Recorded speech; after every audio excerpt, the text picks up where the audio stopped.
السلام علیکم ورحمۃ اللہ وبرکاتہ۔ مجھے اطلاع ملی ہے کہ تحریک منہاج القرآن کے عظیم اور درینہ رفیق ڈاکٹر اصغر علی چوہان صاحب دنیا فانی سے کوچ کر گئے ہیں۔ انا للہ و انا الیہ راجعون۔ اللہ پاک ان کی بخشش و مغفرت فرمائے، ان کے درجات میں بلندی عطا فرمائے، آقا علیہ الصلوۃ والسلام کی شفاعت سے بہرمند فرمائے۔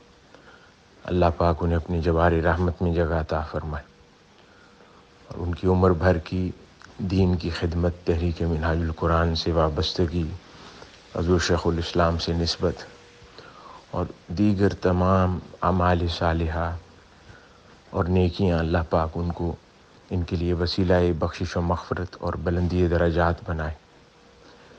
اللہ پاک اپنا فضل و کرم اور انعام کرے ان پر، اور آقا علیہ الصلوۃ والسلام کی کملی مبارک کے سائے میں اللہ پاک ان کی آخرت کا سفر مکمل فرمائے۔ اس موقع پر میں ان کے تمام اہل خانہ اور اولاد سے تعزیت کرتا ہوں اور دعا گو ہوں کہ اللہ پاک آپ سب کو صبر جمیل عطا فرمائے۔ اس غم کی گھڑی میں اللہ پاک آپ سب کا مددگار ہو اور آپ سب کو صبر عطا فرمائے۔ السلام علیکم ورحمۃ اللہ وبرکاتہ۔